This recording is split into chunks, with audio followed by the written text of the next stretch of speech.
Vamos então já passar ao nosso segundo painel deste dia de evento em que celebramos o PRR.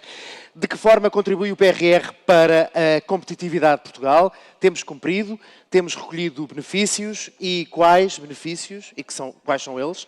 É o que vamos querer saber então no nosso próximo painel. Vou, por isso, chamar a palco Isabel Gril, diretora da DG ECFIN da Comissão Europeia. Ricardo Banha, coordenador da Transição Digital da Estrutura de Missão Recuperar Portugal. Nuno Mendonça, pró-reitor da Universidade de Coimbra. João Cota, CEO da ALS Smart Gnostics. E António Grilo, presidente da ANI.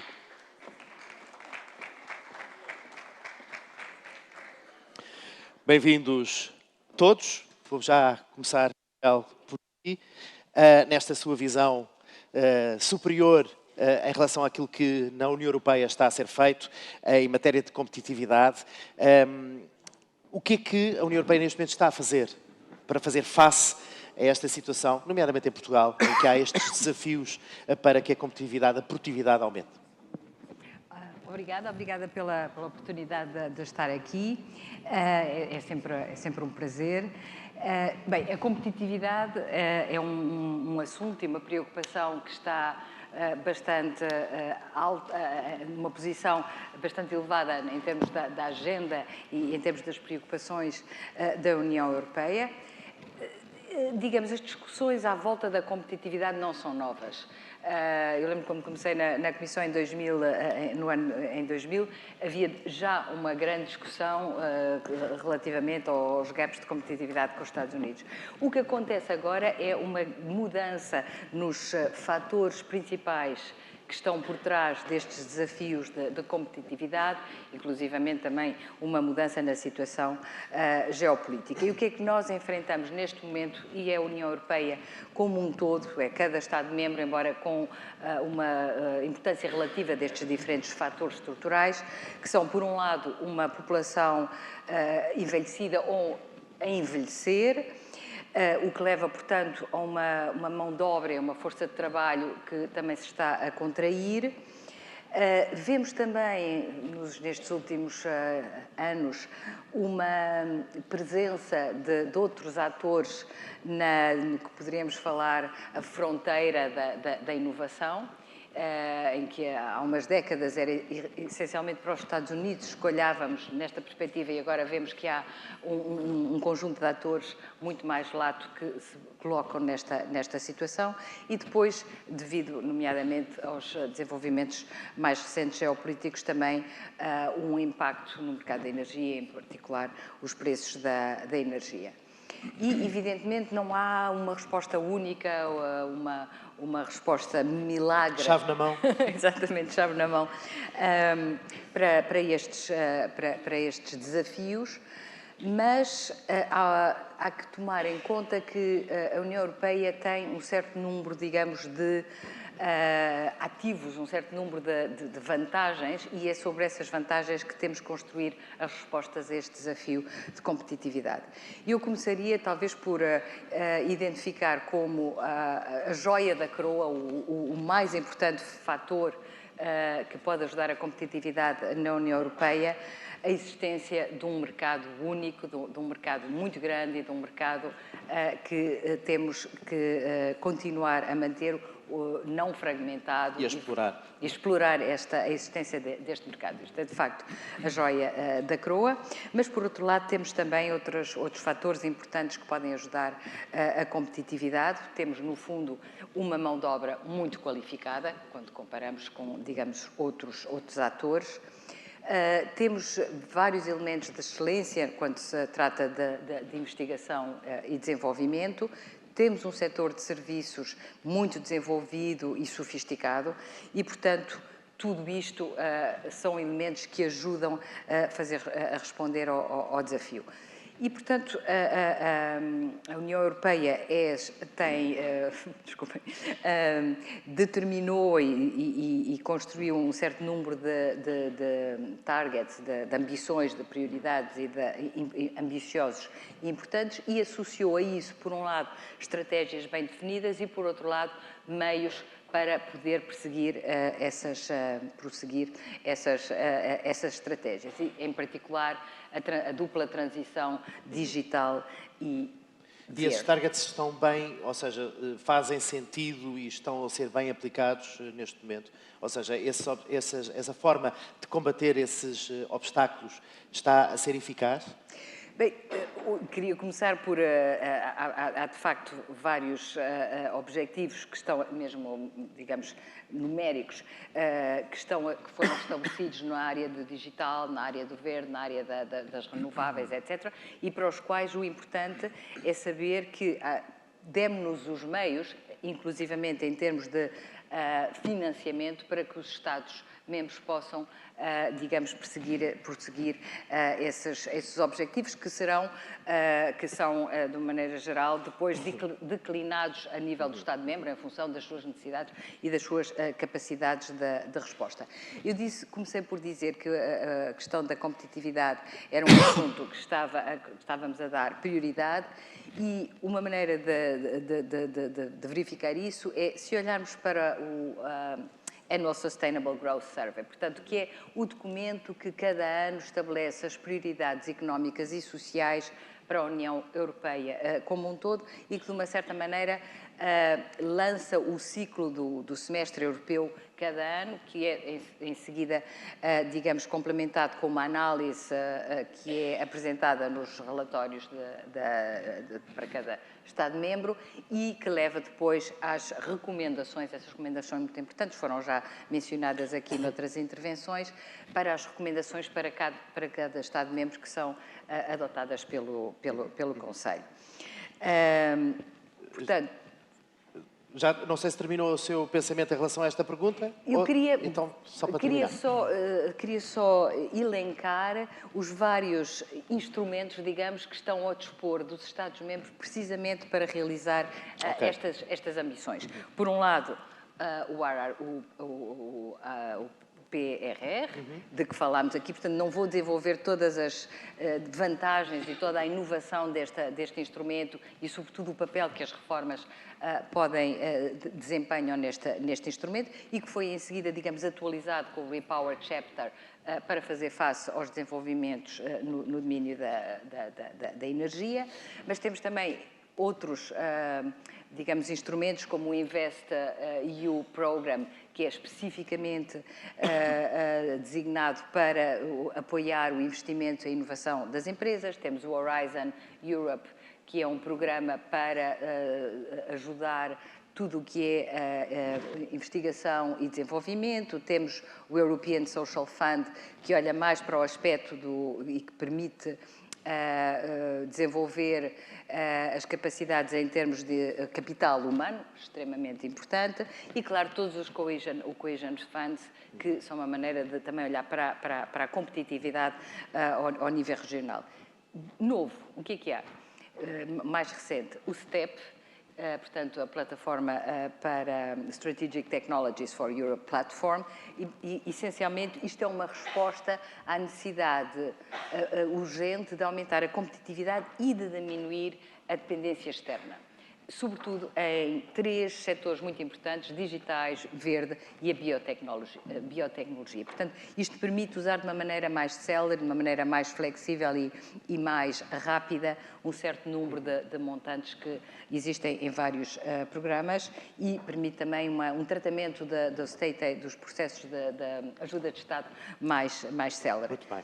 Então, já volto a si daqui a pouco. Deixe-me só falar também com o Ricardo, mas antes disso dizer que a votação, neste momento decorre uma votação, já sabem, atrás do badge tem o QR Code, podem entrar na votação, e aquilo que se pergunta é o que poderá fomentar a competitividade em Portugal. O que é que pode fomentar a competitividade em Portugal? Podem entrar e dar a vossa resposta.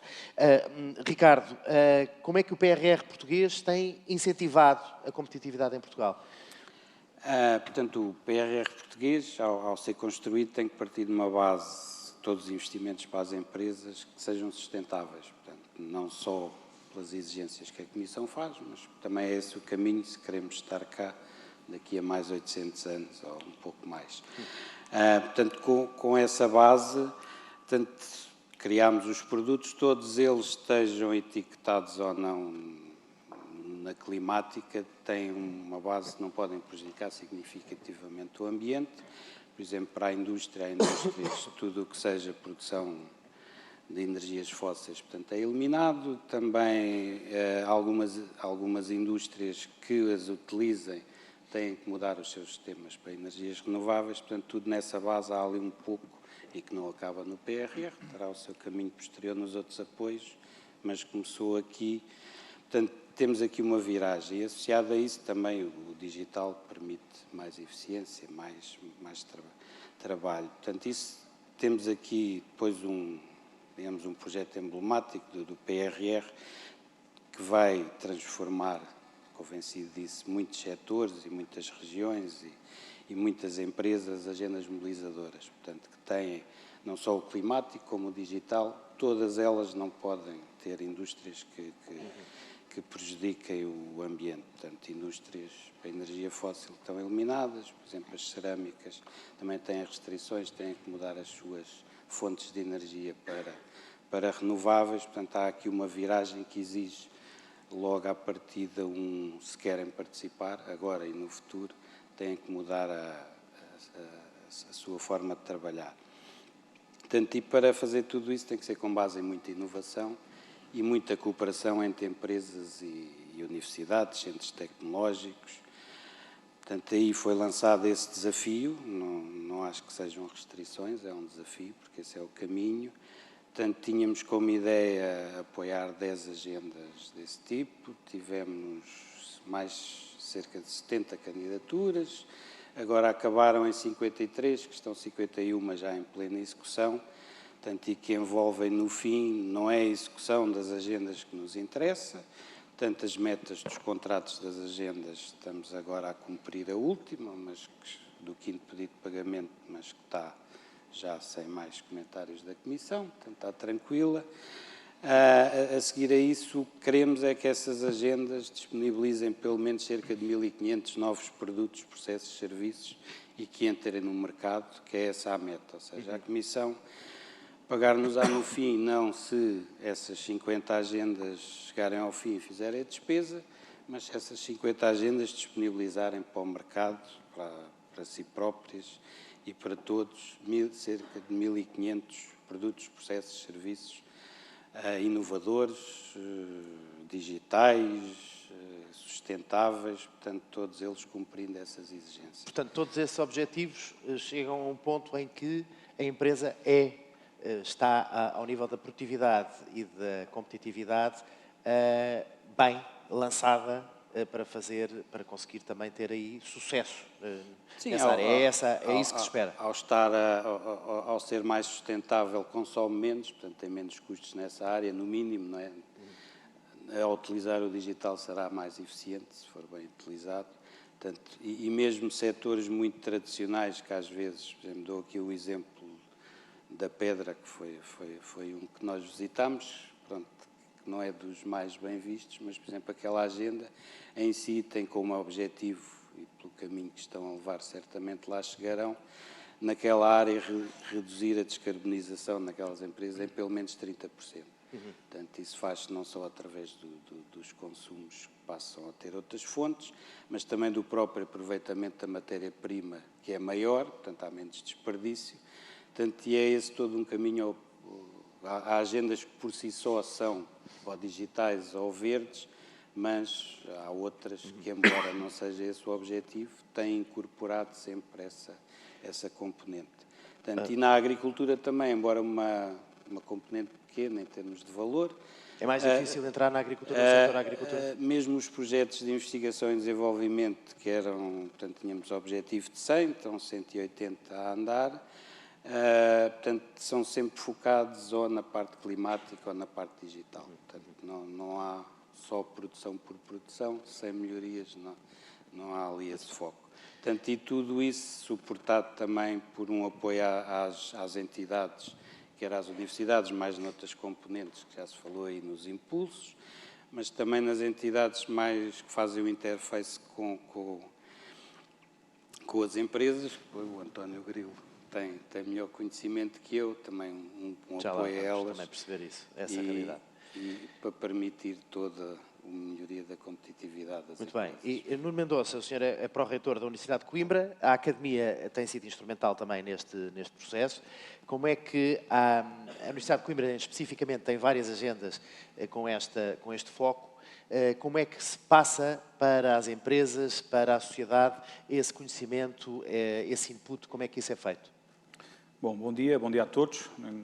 Agradecer à organização pelo convite, pela possibilidade de partilhar aqui um pouco da nossa experiência no âmbito do PRR e indo de encontro à sua pergunta, eu acho que é importante percebermos que a Academia, eu aqui represento a Universidade de Coimbra, estamos a falar de uma entidade com 2.200 investigadores e 42 centros de investigação, ou seja, com uma panóplia de investigação que transcende a parte tecnológica que pode, de algum modo, ser transferida, mas temos que considerar que é uma instituição que tem vindo a trabalhar de um modo muito mais eficiente a parte da eficiência dos projetos científicos europeus e para isto o PRR e as agendas mobilizadoras também podem beneficiar e vir a aproveitar essas competências.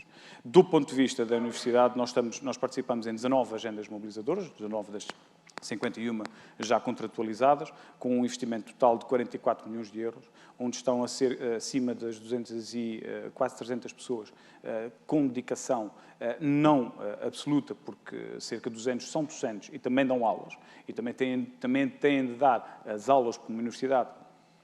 A primeira missão de uma universidade é a formação, a parte da investigação é a seguir, a transferência está sempre o terceiro pilar.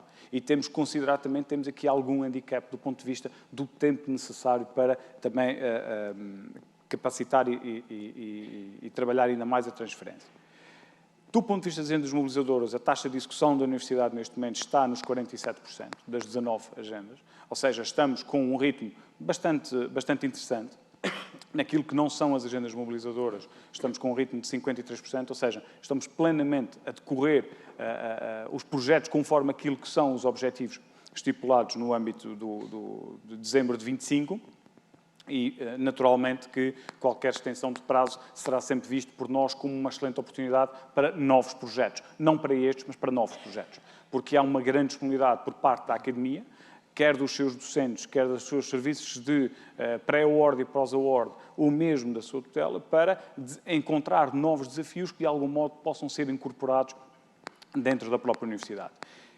Do ponto de vista das agendas, especificamente das agendas mobilizadoras, temos vindo a trabalhar muito perto com múltiplos setores, desde a área da saúde, à parte da pedra com a empresa Solancis, ou seja, a indústria automóvel, ou seja, do ponto de vista das agendas, temos vindo transversalmente a aportar o valor que conseguimos gerar a partir da investigação que os nossos investigadores executaram nos últimos anos. Também temos de ter a noção que o processo de inovação e de incorporação de inovação nas empresas, que nasce de investigação fundamental, leva o seu tempo, e certamente a ANI poderá abordar isso melhor ainda, irá levar o seu tempo e vamos ter sempre efeitos do PRR após o término de 25, do final 26. De 25, ou seja, 26. Quer pelo processo de patente, quer pelo próprio tempo de desenvolvimento das tecnologias que precisam de passar pelos centros de tecnologia e inovação, que precisam de passar pelos collabs, que precisam de maturar e estarem pré-qualificadas para poderem entrar em sistema produtivo. E por isso há aqui um derrapar do ponto de vista de resultados economicamente práticos, neste sentido, daquilo que vai ser o impacto do PRR. João Cota, partilhe-nos um pouco a sua experiência, porque sendo diretor executivo da Smart Agnostics, percebe, digo eu, da minha visão de leigo, a forma como o PRR pode, de facto, ter aqui influência na vida de uma empresa e mudar a mentalidade de quem está à frente de uma empresa e das suas práticas e da sua eficácia. Conte-nos um pouco a sua experiência. Bom, obrigado pelo convite. Não posso dizer muitos disparates, tenho aqui um especialista na matéria da resistência aos antibióticos e, portanto, o Smart Agnostics está muito orientado para a questão da resistência aos antibióticos, detecção de genes de antibioresistência, bactérias patogénicas, tudo à volta desta questão. E, portanto, aquilo que muita gente considera que será a próxima pandemia. Portanto, o tema da antibioresistência é um problema crescentemente mais preocupante e, portanto, tem que ser encontradas soluções para uma utilização mais criteriosa dos antibióticos e, portanto, havendo nós trabalhamos em vários setores e, portanto, essa necessidade existe e, portanto, a Smart ou as agendas mobilizadoras permitiram a criação de um consórcio que envolve instituições do Sistema Científico e Tecnológico Nacional e empresas e que, obviamente, permitiu criar equipas especializadas, o Sistema Científico e Tecnológico em TRLs mais baixos, nós em TRLs mais altos e, portanto, que permitiu criar aqui um conjunto de complementaridades e, portanto, nós temos um consórcio que é manejável, somos 11 empresas, 11 entidades, portanto, é manejável, portanto, obviamente que permite gerar imenso conhecimento, permite atrair talento, permite melhorar a nossa reputação e, sobretudo, nós estamos em Tondela e, portanto, tudo isto acontecendo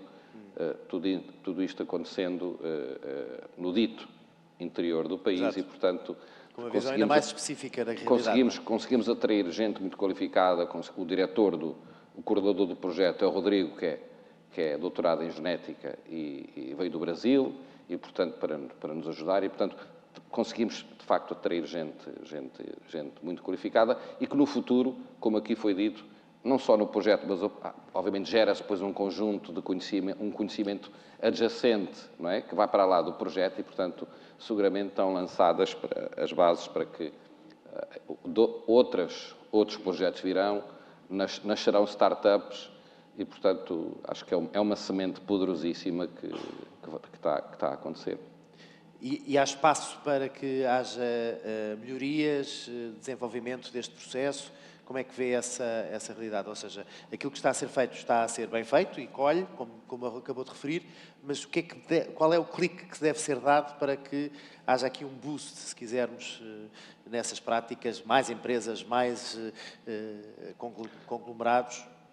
Acho que é muito pelo exemplo, não é? Quer dizer, pelo exemplo e pelo aparecimento portanto, o nosso caso pode servir de inspiração a outros e, portanto, e as outras agendas mobilizadoras acontecerá a mesma coisa e, portanto, acho que é muito o efeito de contágio, de exemplo, porque, respondendo àquilo, Portugal não pode competir seguramente pela dimensão, temos é que competir pela inovação, pela diferenciação e, portanto, estamos a falar exatamente de produtos, são produtos de grande valor acrescentado, que irão contribuir muito para o VAP, o valor acrescentado bruto da região. Portanto, penso que é muito pelos resultados, pelo exemplo, pela dinâmica, pela reputação, pela alegria de fazer estas coisas que esse contágio irá acontecer. E do seu conhecimento, daquilo que viveu, da vossa experiência, há comunicação suficiente, ou seja, há literacia, já se falou há pouco no primeiro painel sobre aquilo que é, se calhar, o maior obstáculo é a falta de literacia, a falta de conhecimento sobre determinado assunto, prática, o que seja. Aqui sendo que as empresas estão receptivas e sabem que esse mecanismo existe e que pode ser acessível. Eu penso que eu sou presidente da Associação Empresarial da região de Viseu e, portanto, tenho uma realidade, tenho conhecimento abrangente da realidade e a resposta é sim. Claramente, há uma geração de empresários que está muito mais orientada, muito mais consciente da importância de fazer novas coisas e, portanto, que a competição não se faz digamos, fazendo sempre o mesmo e, portanto, respondendo à sua questão, há claramente uma mudança do paradigma. Aliás, vemos pela evolução das exportações do país, etc. Portanto, acho que os indicadores económicos são uma tradução e, sobretudo, desta necessidade de ligação ao ensino, ao Sistema Científico e Tecnológico Nacional. Nós temos colaboração com várias universidades, uma delas a Universidade de Coimbra. A CCDR tem também mecanismos de promover essa colaboração. Portanto, há neste momento a consciência de que a ligação ao Sistema Científico e Tecnológico Nacional é importante. António Grilo, o senhor é Presidente da Agência Nacional de Inovação, por isso a pergunta é mais ou menos óbvia. Aliás, o Ricardo já aqui tinha lançado essa ponte. Em que é que o PRR português contribuiu para a inovação? Bem, bom dia. Obrigado pelo convite de estar aqui e partilhar um bocadinho aquilo que é a visão de quem está na ANI, quem está muito envolvido nestes processos ligados ao PRR. Um enquadramento primeiro é importante perceber porque há pouco foi descrito isso, o Fernando Alfredo falou muito dessa questão da importância dos projetos colaborativos. E eu gostava de reforçar esta matriz que está subjacente a muito daquilo que é o PRR no âmbito da economia. Porque nós hoje sabemos que não é possível, de facto, as empresas competirem na economia global sem serem muito inovadoras. E obviamente que a inovação não surge por decreto. Não é por nós falarmos em inovação que, de repente, se passa a ser inovador.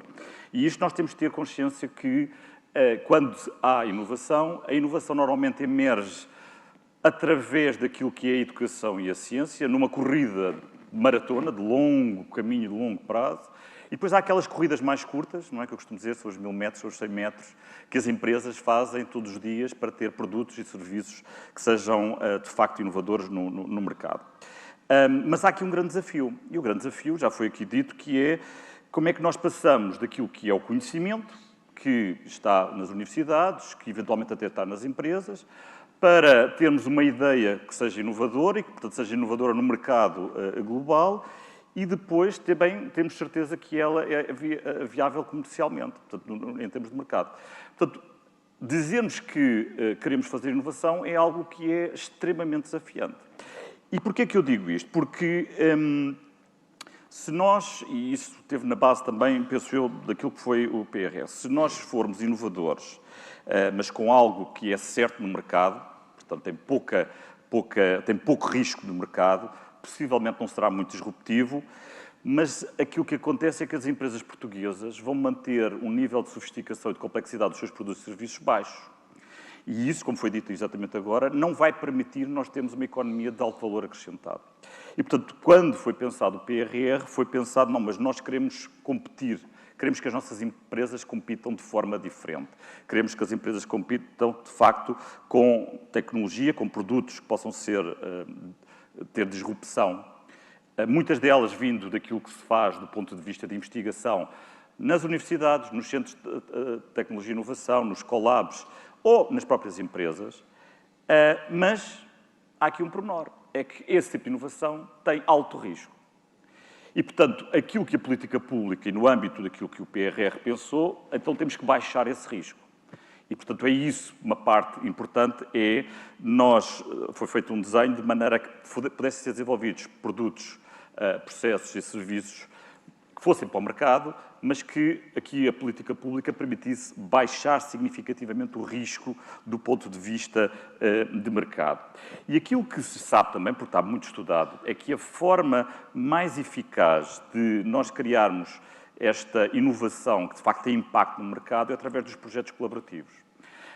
E estes projetos colaborativos fazem exatamente aquilo que já foi descrito aqui pelo Ricardo anteriormente, que é numa lógica de termos consórcios em que há sinergias entre as empresas, entre as universidades, entre os centros de tecnologia e inovação, os collabs, criando esses laços fortes. E uma lógica que está subjacente aqui não tem a ver só com a corrida de curto prazo, ou seja, os 1000 metros, 100 metros, mas que possamos depois, continuamente ao longo do tempo, fazer a tal maratona para sustentar e baixar o risco. Baixando o risco, mantendo o risco o mais baixo possível. E, portanto, nesse âmbito, a ANI atua essencialmente na missão interface, portanto, que tem uma rede de 35 laboratórios colaborativos, collabs, e 31 centros de tecnologia e inovação, em que tipicamente estão nestas estruturas entidades não só empresariais, empresas, mas também universidades e centros de investigação, e, portanto, faz esta interface entre aquilo que é ciência para aquilo que é depois produto e mercado, que está no produto que vai para o mercado, produto que vai para o mercado, e fazendo esta ligação, este cruzamento muito forte entre aquilo que acontece no sistema científico e tecnológico, na academia, e aquilo que também são as empresas que estão no mercado, e também, obviamente, com a ligação à administração pública.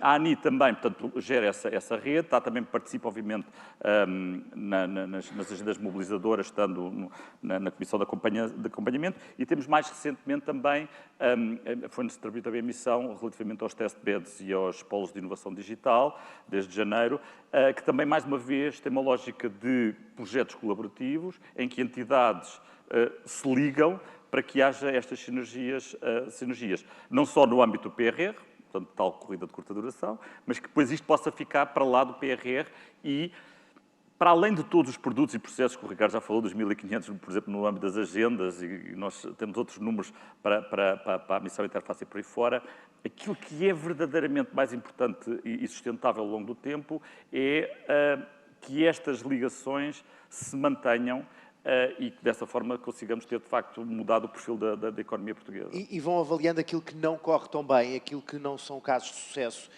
ou seja, vão aprendendo com esses erros ou com essas situações que não são tão benéficas para as empresas?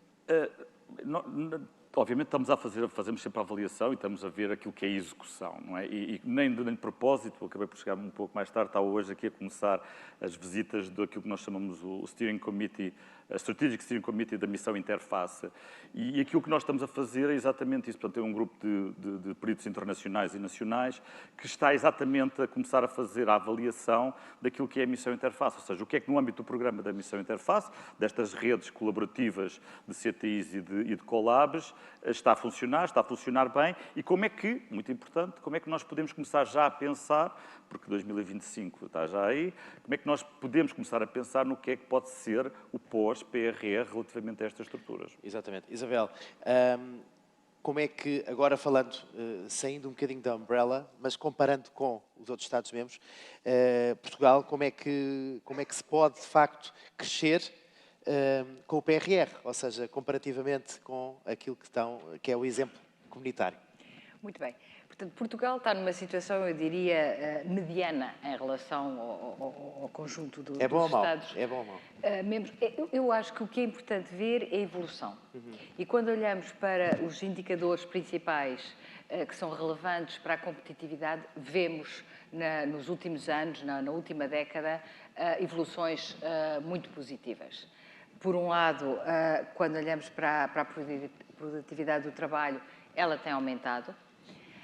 Eu depois venho aos senões, mas, portanto, a produtividade tem aumentado e temos que ver que a produtividade do trabalho não é talvez a métrica mais informativa para o caso de Portugal, porque é uma economia com muitas pequenas empresas que são relativamente intensas em trabalho e, portanto, a produtividade do trabalho tende a ser mais baixa nestes casos, o que não quer dizer que não haja outros fatores de competitividade, nomeadamente quando falamos de inovação e da capacidade de pôr novos produtos no mercado. Quando falamos de investigação e inovação, mais uma vez, vemos progresso na economia portuguesa. Também é verdade que, e embora continue a haver, eu já venho aos senões, continua a haver problemas no que diz respeito à qualificação da mão de obra, se olharmos para os últimos, digamos, 10 anos, o aumento da qualificação da mão de obra, o aumento na educação da população é qualquer coisa que tem sido que é verificável e que é, aliás, bastante notável. Portanto, isso é também, digamos, uma mensagem positiva. Vamos só a um senão. Vamos a vários. Ou vários. Por outro lado, também do ponto de vista dos preços de energia, Portugal também posicionado com vantagens comparativas importantes, por exemplo, na produção dos renováveis, como já ouvimos. Qual é o senão? Mais uma vez, na inovação, sim, tem havido progresso, mas se olharmos, por exemplo, para a posição de Portugal em relação aos outros Estados-membros, tal que descrita no scoreboard da inovação, Portugal mostra uma posição de inovador moderado. Portanto, está ali assim no meio campo, digamos. Como disse, em relação à mão de obra, embora tenha havido importantes progressos na qualidade da mão de obra, ainda temos certos desajustamentos em relação às necessidades, sobretudo para os setores de ponta, que precisam de uma especialização de ponta. Em relação ao que o PRR pode traz, fazer. Já ouvimos no princípio, também já ouvimos algumas intervenções do Ricardo, mas eu diria que duas coisas. Uma é a importância que as reformas que estão no PRR podem trazer para, digamos, condições estruturais para o ambiente no qual a atividade produtiva tem lugar. Isto tem a ver com a melhoria na celeridade da justiça, tem a ver com a flexibilização nas profissões reguladas, tem a ver com um certo número de melhorias também nos currículos e na maneira de gerir o conhecimento. E, portanto, isto são reformas que magnificam, que aumentam o impacto de um certo número de investimentos, sejam eles investimentos no RRP, outros investimentos privados ou investimentos, digamos, financiados por outros fundos. E depois há também, importante, medidas para o apoio às empresas, sejam elas PMEs ou outras, pequenas e médias e outras, no domínio da digitalização, no domínio da inovação, no domínio do acesso ao financiamento. Exatamente. E depois, claro, também um certo número de medidas que dizem respeito às qualificações da mão de obra, também muito importantes. António, vou aí rapidamente, porque há pouco ficámos pendurados e depois vou fechar aqui, mas vou-vos pedir a todos respostas mais ou menos telegráficas, peço-vos desculpa. Futuro pós-2026, pós-PRR. Estamos preparados? Temos as ferramentas? Estamos on? Sim, vamos ver. Eu acredito que a intensidade com que o sistema, quer as empresas, quer a academia, quer os centros tecnológicos, estão a viver estes anos, vão certamente criar estruturas duradouras e práticas e processos ligados à investigação e desenvolvimento aplicado à economia e, obviamente, também àquilo que é a pressão para colocarmos coisas no mercado. Não tenho dúvidas que essas sinergias vão se manter. Não tenho dúvidas nenhumas absolutas sobre isso. Não só porque essas sinergias estão estabelecidas neste momento e, obviamente, depois podem sempre desligar, mas criou-se ali algo diferente daquilo que não existia até então, mas também porque no âmbito daquilo que nós já falámos aqui, nomeadamente daquilo que a ANI tem estado envolvido, são muitos milhares de empresas que estão sujeitas a isto que foi falado aqui anteriormente, que é trabalhar diretamente com a academia, com os investigadores. E, portanto, desse ponto de vista, eu não tenho dúvidas que isso está e vai durar, e o número, há pouco falávamos aqui sobre a questão da qualificação, só números muito rápidos, mas no âmbito da missão interface, portanto, dos CTIs e dos Colabs, nós temos cerca de quase 2.000 investigadores a trabalhar nisto, dos quais quase um quarto são doutorados. E, portanto, isto muda completamente aquilo que eram... E, portanto, estamos a falar do panorama daquilo que existia anteriormente. Sim. Claro, se me perguntar a seguir, já temos garantia para o financiamento do pós-PRR? A resposta ao dia de hoje é ainda não. Mas é preciso ir começando a pensar como é que nós teremos... Como é que se viverá sem PRR? Como é que se viverá sem PRR e que não tem de ser apenas com dinheiro público. Ou seja, temos que pensar também aqui modelos inteligentes para poder financiar isto que foi criado e desenvolvido nos últimos anos. João Cota, como é que será? Vou aproveitar o que é o grande desafio, imagino, será este pós-PRR, ficam as sementes, muito bem, vão germinar, mas e a seguir? Falta dinheiro? Como é que as empresas vão conseguir dar esse clique? Em primeiro lugar, a subida do Tondela à primeira divisão, que... É bom para a economia local?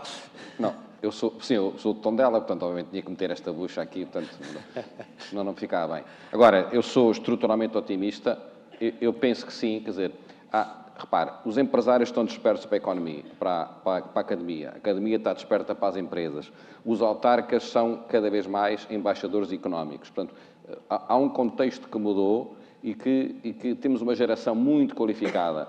Portanto, eu penso que tudo isto que tem sido feito e que, quando se trabalha em inovação e investigação, os frutos não são imediatos e, portanto, os frutos demoram 10, 15 anos a aparecer. Nós não temos nada a ver com aquilo que éramos há 10, 15 anos atrás, felizmente, e, portanto, penso que a própria dinâmica da economia vai permitir gerar fundos, não apenas fundos públicos, que permitam manter esta dinâmica de inovação e, portanto, eu acredito que sim, que irá forçosamente... É um momento de mudança. Portanto, penso que o PRR, não apenas em si, mas o pós-PRR vai ser seguramente um momento de mudança. Nuno, como é que este pós-PRR também é visto pela Academia? Ou seja, nesta simbiose de contínuo passagem de testemunho e de exemplo para as empresas, muito suportado também aqui no capital, não humano, mas financeiro, que também vem, obviamente, do PRR. O pós-2026 é um desafio? Eu vou ter que separar a pergunta em duas respostas. Eu só peço é que sejam as duas O mais rápido possível, apesar de ser professor não ser professor universitário, mas ser universitário, vou tentar ser o mais rápido possível. Agradeço. Do ponto de vista da Universidade de Coimbra, não vai ser um desafio. Não vai ser um desafio porque nós estamos e temos vindo a trabalhar no pré-PRR, não se fala do pré, mas também é importante percebermos onde é que nós estávamos antes do PRR. É importante percebermos que, desde a pré-pandemia, a Universidade de Coimbra estava-se a preparar para um reposicionamento muito mais agressivo do ponto de vista de mercado, para colocar os seus investigadores, para colocar as suas linhas de investigação, os seus programas de empreendedorismo, a sua capacitação de recursos humanos muito mais direcionada ao mercado. Por isso, o pós-PRR não é algo que nos esteja, neste momento, a preocupar, principalmente, quer pelo nosso comprometimento com a mudança que o PRR trouxe, quer também por todos os investimentos que estão a ser feitos a nível da instituição, quer do ponto de vista de linhas de investigação, quer do ponto de vista de novos cursos e capacitação de alunos. Agora, do ponto de vista regional, já não é poderá não ser exatamente assim, e é importante percebermos. Um dos programas que nós já lideramos desde 2011 é algo que trabalha muito a transferência de tecnologia. E trabalha a transferência de tecnologia com toda a região centro, com todas as universidades e institutos politécnicos da região centro, e algo que é constatado no âmbito desse projeto é que apenas 2 das academias têm gabinetes de transferência de tecnologia instituídos e com mais de 2 pessoas ou 3 pessoas. E todas as outras 7 não têm essa disponibilidade. Não têm essa disponibilidade por falta de capacidade de investimento, porque as prioridades são outras por parte das academias, mas não deixam de ter investigadores doutorados que fazem investigação e que poderão não ter a capacidade de fazer essa transferência. E é nesse sentido que nós, Universidade de Coimbra, assumimos a nossa responsabilidade e temos cada vez mais a trabalhar no âmbito da região centro, de modo a ajudar a capacitar toda a academia, sejam centros de investigação ligados a institutos politécnicos ou universidades, de modo a tentarmos ajudar também com a nossa experiência e aquilo que é a nossa mais-valia. E por isso, sendo mais telegráfico, não conseguia ser. Obrigado, agradeço. Ricardo, mais telegráfico possível, mas muito rapidamente, ponto a situação e o pós, mas mesmo tipo em 2 minutos. Em termos de ponto de situação, portanto, acho que já foi muito apresentado, financeiro 20%, em termos de metas estamos a trabalhar para chegar a cerca de 30%, portanto, nas próximas semanas. Em termos, julgo eu, de execução efetiva, poderemos estar mais próximo da metade, porque há uma parte de trabalho muito administrativo, burocrático, que terá passado, acreditemos, na maior parte dos investimentos e reformas. Portanto, estaremos provavelmente a meio e agora só falta fazer, como se costuma dizer, que é mais agradável do que andar a preparar para poder fazer. E em termos de futuro, pelo que já foi tudo aqui dito, porque aprovámos muitas reformas e ainda teremos algumas por aprovar, que não têm um efeito agora, mas que terão um efeito para as próximas décadas. Só os resultados das agendas e de todos estes projetos, e mais que isso, as interações que criaram e que certamente se manterão, o efeito não se vai ver até 2026, portanto, certamente a longo prazo. O efeito será nos anos seguintes, portanto, muita coisa ficará do PRR e esperemos que os próximos programas tenham mais objetivos e menos despesa certificada e, se for possível, um bocadinho menos de burocracia para nos facilitar. Mais objetivos. Mas... Muito bem. Obrigado, Ricardo. António, 5 segundos. Estou otimista para perceber que nós, de facto, eu acredito que estamos muito preparados. Os fundos CIFID têm, nós ainda não sabemos os números finais relativamente àquilo que foi captado em 2023, mas uma estimativa muito por alto, vão ter quase qualquer coisa como 2 mil milhões de euros capitalizados. que têm que ser aplicados em ID nos próximos anos. Deixem-me só o último número. Portugal, nos últimos 3 anos, nos 3 anos do Horizonte Europa, as entidades portuguesas, academia e empresas, grandes e pequenas empresas, já captaram 900 milhões de euros no programa Horizonte Europa. Isso mostra aquilo que é a vitalidade do nosso ecossistema. É um bom número para fecharmos este painel. Peço uma salva de palmas para os nossos membros do painel.